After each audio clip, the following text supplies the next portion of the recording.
what's going on, guys? It's Frozen here, and yes, this is going to be the awesome tutorial that's going to be uploaded on the week of Christmas. So yeah, and I made sure this was going to be a nice tutorial, so yeah guys, just stick with it. And this is pretty cool. So what we're going to do first is just go to Google Images, and we're going to type in angel wings glowing. So it's angel wings glowing, and press enter. So what you're gonna get is a bunch of this. So the picture you want is going to be this picture right here. So this is the picture that you want. So just save that to your desktop, save image as, and save it to your desktop and all that. So yeah. So after you're done doing that, import it into After Effects, and it should be good. So what we have here is my clip from the Dare Media editing contest recruitment challenge, you know. So that's the clip I'm using, if you're wondering. So yeah, what we're gonna do is we are going to Twixtor the part. You don't really need to Twixtor it. Now keep in mind, you can go get a motion track of this whole clip and just motion track the gun in Buju or whatever you want, 3D motion tracker that's built in. And you can get a null and a camera and stuff, and you don't need to Twixtor it. But if you don't want to do all that nonsense, you could just Twixtor it and have it, you know, be simple. So what you want to do is just import this clip into your main comp, and you gotta go to the transfer mode and set it to screen. And I think screen looks the best. Now you could set it to add also, because it's a little brighter, it shows more, but I'm gonna just do screen. And what we're gonna do is we're gonna press R, and then we're gonna press Shift S. So we're gonna rotate it 140 degrees, and we're gonna scale it down to 90. Then untick this little chain button right here and drop the first number down to 70. So the numbers are going to be 70, 90, and rotated 140. Pretty easy, but make sure you click that little chain button after you finish. So pretty much done with that portion. So have your picture selected, and you want to drag it so that it's fitting your gun. So like so, it's gonna look like this. So yeah, it looks pretty neat, looks pretty good. So what we're gonna do now is we're gonna create a mask. So go to the first frame in Twixtor. So for me it's gonna be right here, and we're gonna automatically go to the pen tool and turn the layer off. I suggest turning it off so you can actually see where you're masking, but just keep in mind you have to have it selected. Alright, have the pick selected, but turn it off. So what we're gonna do is mask out pretty much the hand and the gun, so like usual. And I'm going to teach you guys a little trick when you're doing this effect. You don't want to go all the way, like follow my little pen tool.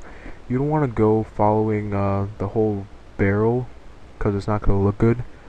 You just want to go around this portion right here so that it ends up looking good. Don't ask me why, it just ends up looking good. So yeah. Also, one more quick tip: you want to be as detailed as possible when you're doing masks, because that's what makes your edits stand out. That's what makes your edits look really good. So after you're done masking, what you want to do is turn your layer back on, and as you can see, you have this right here, and it looks pretty good. So anyways, you want to fix your mask path. So you want to press M for mask path, and make sure you're at your first frame, keyframe it, and then you want to go all the way to your last frame in Twixtor. Make sure it's the last slow-mo frame, because otherwise it's going to get messed up a lot. So make sure it's your last slow-mo frame. So I'm just going to go one frame before it just to be safe. And what you want to do is just fix your mask so that it's following your gun again. So I'm just going to pause the video and just fix it. So I'll be back. Okay guys, so my mask is now finished. So if I just scrub through it, you guys can see my mask path following my gun.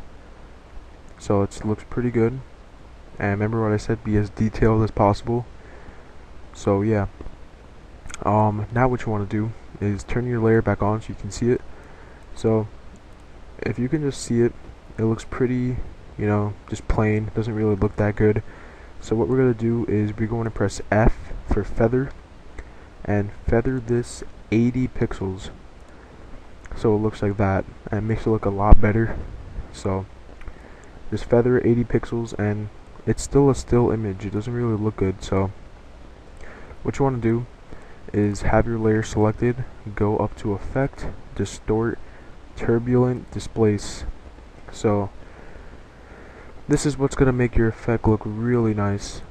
So what you want to do is just go to the first Twixtor keyframe, and you want to change the amount down to about 20, make it subtle, and you want to keyframe the evolution at the beginning, go to the end and change it to 2 times revolution. Alright, so it's basically just wiggling like that. Looks pretty nice, and that's what makes that look really cool. So you can always play with the amount, the size, all that good stuff. So what you can also do is you can just add on a color correction, but for me I can't really do that because if I go to Magic Bullet Looks and add it on and try and actually add a color correction, it's not gonna work. It's just gonna be retarded, and it's not gonna open. It's gonna crash my After Effects and all that. So I'll try doing it, but hopefully it works. If it does, I'll show you, but if it doesn't, then you know that it's whatever. So yeah, that's pretty much this awesome effect. So yeah, just make sure you go and get this picture. Like I said, if you forgot, you have to type in angel wings glowing. So yeah, just type that in and you should find this picture. It should be second. So you can this picture looks pretty cool too. You could do something cool with that probably. But yeah, anyways, this looks pretty nice. And what you can always do, this could be like the start of your edit. Make it like a twitch into this and make it look really cool, and just make your edit look really nice. But if you don't want to, you don't have to, but you can always change your opacity so that it fades in really nice. So I'm just gonna do that really quick. You don't have to. I'm just doing this just so I can have some variety in my tutorial. So yeah guys, looks pretty nice, and that's pretty much the actual effect. So hope you guys enjoyed. Please don't forget to leave a like, and I know most of you guys are like saying I have really good tutorials and I should get more views. Well, it would be nice for you guys to help me out, you know. Send me to your friends, mention me in some other person's edits or something, you know what I mean? Give me some recognition. So help me out guys if you think I really deserve it. So don't forget to hit that subscribe button and that like, because I will be coming out with a lot more tutorials. And that's pretty much it guys. Merry Christmas, and I'll talk to you guys later. Peace. They'll be shopping, decorating, and plenty of snow. Hey Patrick, who's that under the mistletoe? What? Who? Me? Would you look at the time I should go? People seem a little more brave.